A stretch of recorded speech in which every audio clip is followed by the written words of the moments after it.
Om.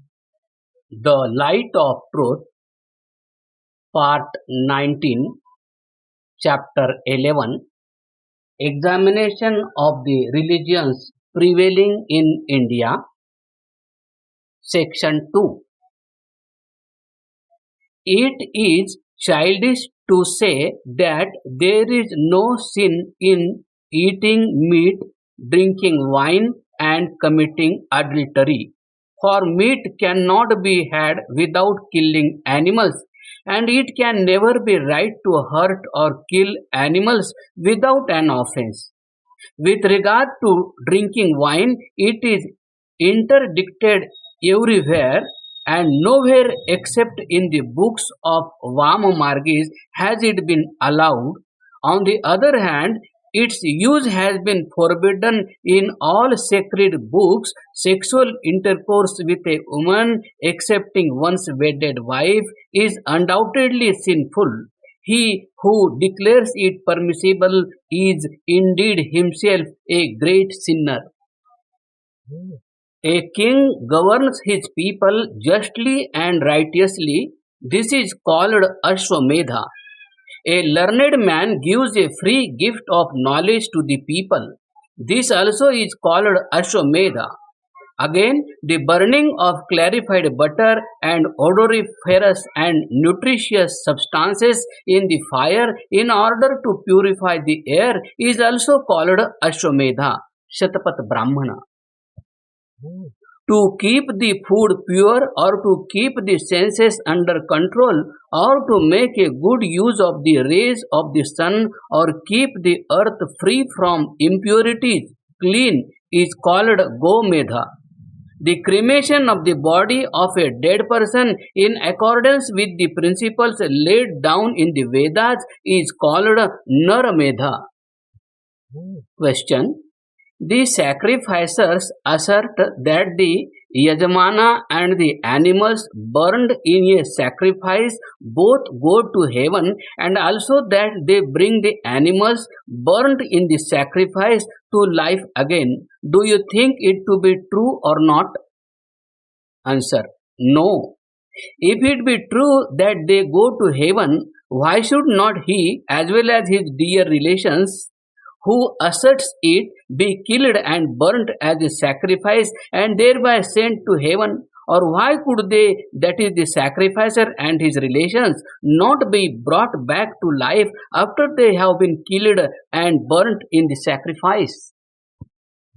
About 2200 years ago, Shankaracharya, a Brahmana of Dravid, that is southern India, studied grammar and all other shastras, book on logic, philosophy, metaphysics, theology, etc.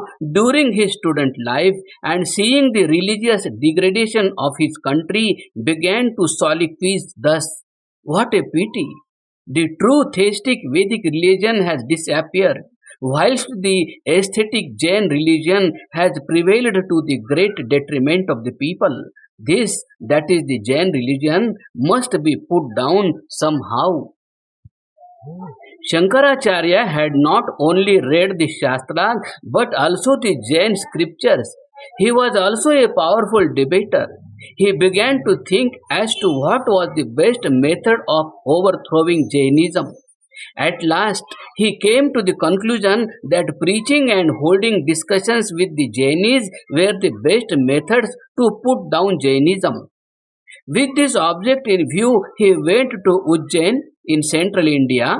King Sudhanva then ruled there. He had read the Jain books as well as a little Sanskrit. Shankaracharya began to preach the Vedic religion there. He went to the king and said, "You have read the Jain books as well as Sanskrit and also believe in the Jain religion. I therefore ask you to arrange a discussion between the exponents of the Jain religion and myself on the condition that the vanquished party should embrace the religion of the victor and that you should also accept his faith." Although King Sudhanva was a follower of the Jain religion, yet as he had read Sanskrit, he had some light of knowledge in his heart, and his intellect had not been obscured by extreme animalism. Because a learned man can distinguish between right and wrong, and then embrace the truth and reject falsehood. As long as King Sudhanva had not come across a very learned teacher, he was in doubt as to which of the two Vedic and Jain religions was right and which false. When he heard Shankaracharya, he was very much pleased with what he said and replied that he would certainly arrange the desired discussion and find out which religion was true and which false. He invited many exponents of the Jain religion from very distant places and convened a meeting for a discussion between them and Shankar. In this, Shankar was to prove the truth of the Vedic religion and to refute Jainism, whilst the Jain teachers were to prove their own religion to be true and refute the Vedic religion. The Jains held that there was not eternal maker of this universe, and the soul and the world were beginningless. They were never created, nor will they ever be reduced to their component elements. The discussion lasted for many days. In the end, the religion of the Jains were refuted both by reason and cogent proofs, while that of Shankar remained unrefuted. Thereupon, those Jain teachers and King Sudhanva renounced Jainism and embraced the Vedic religion, that is, the religion advocated by Shankaracharya. Thereafter, Sudhanva and other kings arranged for Shankar's tour throughout the whole of India and furnished him with an escort of armed men to protect him and with servants to attend upon him. For 10 years he toured all the country, refuted Jainism and advocated the Vedic religion.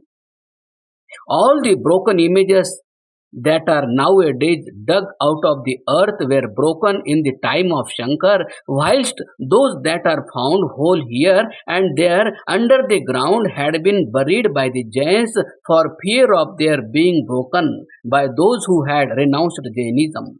Shankar also refuted Shivism that had come into vogue a little before his time and also Vamamargism.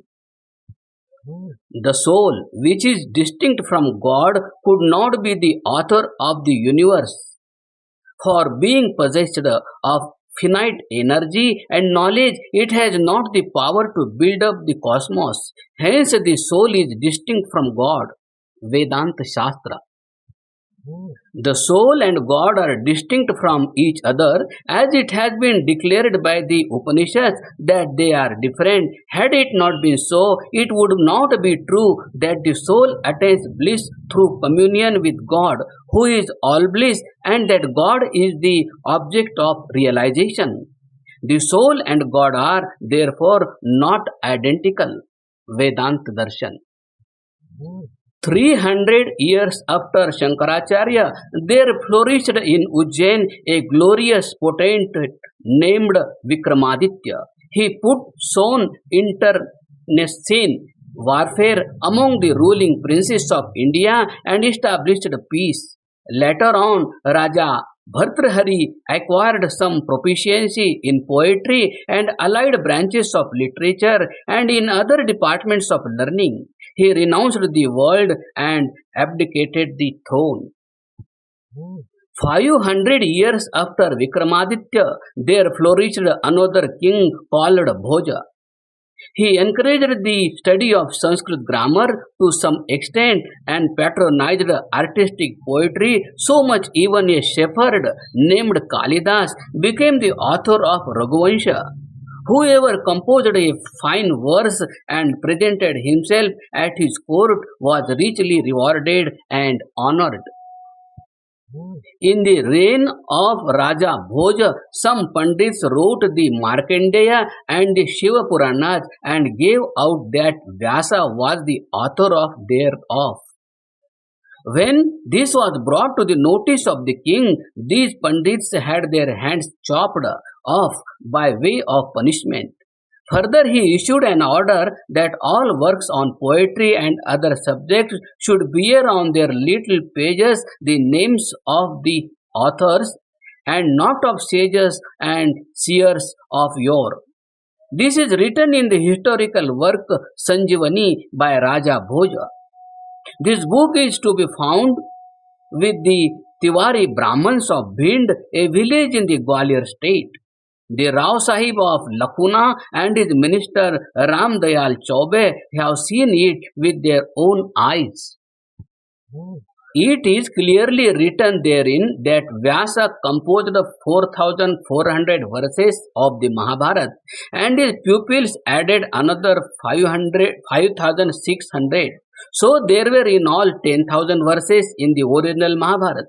In the time of Raja Vikramaditya, the number of verses rose to 20,000. Raja Bhoj says that in his father's time the number came up to 25,000. And at the time of writing the books under notice, when he was a middle-aged man, it had risen to 30,000. If it went on increasing at the rate, the Mahabharata will in no time become a camel's load. In spite of the effort of the popes, their disciples continued their visits to the temples of the Jains. They even began to attend Jain meetings wherein passages from the Jain scriptures were recited.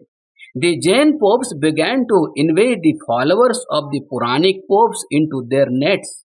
The Puranic popes then bethought of themselves that unless they devised some means of stem the tide of conversion, their disciples would become Jains. Upon this, the Puranic popes, by mutual consultations, came to the conclusion that, like the Jains, they should also have their incarnations, temples, images, and mythological books. For instance, they devised 24 incarnations in place of Jain Tirthankars, which likewise are 24 in number. The Jains have Tantras and Subtantras. The Puranic popes wrote out 18 Puranas, that is, Sub-Puranas.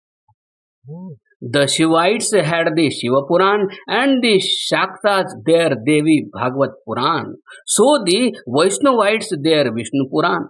The authors did not publish these books in their own names, but instead fathered their publications on sages and seers like Vyasa, fearing that no one would attach any weight to what was published in their own name. These books should appropriately have been names Navina, that is, of recent date. Just as in the Devi Bhagavad Purana, Mahadeva, Vishnu, Brahma, etc. have been spoken of disparagingly, whilst the goddess Devi has been exalted. In like manner, in Shiva Puran, the Devi etc. have been held up to contempt. All these have been described therein as the servants of Mahadeva, who is proclaimed their Lord and Measure. Now, if the wearing of the stones of a fruit and the besmearing of the body with ashes can lead to salvation, why then the donkeys and pigs and other animals who wallow in the dust and Bhil and other low-born men who wear strings of fruit stones on their bodies are already saved? Continued.